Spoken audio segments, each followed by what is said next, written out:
Good day, students. Welcome to mathgotserved.com. In this clip, we're going to be going over how to factor by grouping. Alright, so let's go over the following example. Instructions are for us to factor the given expression completely.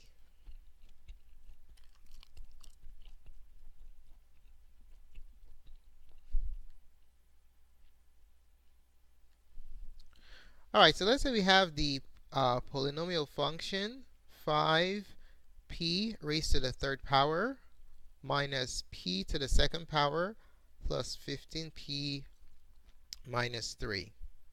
Alright, so our goal here is to factor this expression completely. Now, factoring by grouping, the first thing you want to note is how many terms you have present. Okay, we have 4 terms, 1, 2, 3, 4. So that enables us to create 2 groups containing 2 terms. Alright, so when we have 4 terms, what we can conveniently do, is split the expression right down the center in front of the second sign. Alright, so we divvy it up like that. Now what we're going to do is we're going to proceed to factor out the first 2 terms and the second 2 and the last 2 terms. Alright, to help us to do that, let's decompose all the terms, and then we're going to proceed to extract common factors from the left side and the right side. On the left side, we can write 5p to the third as 5 times p times p times p minus p squared. You can break down p squared into p times p. Now 15, let's go ahead and break that down into prime factors. The first prime that goes into 15, or the smallest prime, is 3. 3 goes into 15 5 times. So you always bring down the middle sign. Okay? In this case, it's plus. If this middle sign were minus, then that's going to change what this sign is going to be upon factorization. Okay? Alright, so let's go ahead and break down 15p. That will be 3 times 5 times p minus 3, which is already prime. Alright, let's go ahead and extract common factors. On the left side, you notice that we're asking ourselves, what's common with these 2 terms right here? What's common? So we have a p and a p, it's common, and then we have another p and another p. So we're going to factor those out. So when we factor those out, we're going to have p times p is p squared. Okay. So when we factor out p and p, what do we have left? If we factor out p and p, or p squared, we're going to have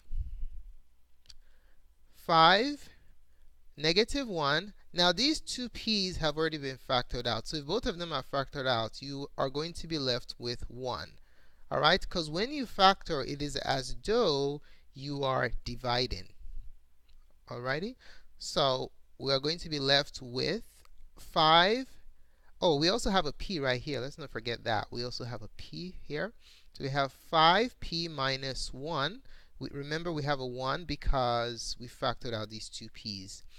So we will have 5p minus 1. Alright? Now on the right side of the partition, remember to bring down the middle sign. And we're going to look for the common factors. Okay? So 3 and 3 are common. So we're going to factor those out. So if we factor out the 3 and the 3, we'll have 3. And then what's going to be left? We're going to be left with 5p minus, and then since this 3 was taken out, it's going to be left with 1.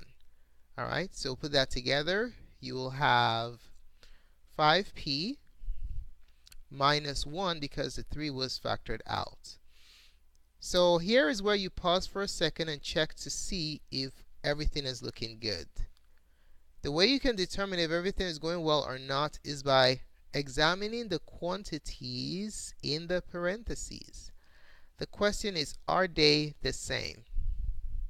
If the quantities in the parentheses are the same, that's a thumbs up. That means everything is looking great. If they're different, then that means you might have made a mistake in your factorization process. Okay, so let's go ahead and see. They're the same, so that's good. So what we're going to do is we're now going to move on to the next step, which involves factoring out these two identical quantities, 5p minus 1. Okay, we're factoring them from both sides of the partition in this case. If we do that, we're going to have 5p minus 1.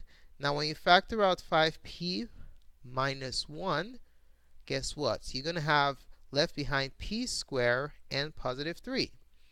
Okay, and these two go into their own nice little parentheses. So you have p squared plus 3. All right. So, ladies and gentlemen, this is the factored state of the quadratic with 4 terms, 5p to the third minus p squared plus 15p minus 3. Thanks so much for taking the time to watch this presentation. We'd like to know what you think. If this presentation was helpful in your studies of factoring by grouping, do give us a thumbs up. Your positive feedback is very beneficial to us. If you have any questions or comments or special requests, just feel free to post it in the comment section below, and we'll be more than glad to assist. Do not forget to subscribe to our channel for updates to other presentations such as this.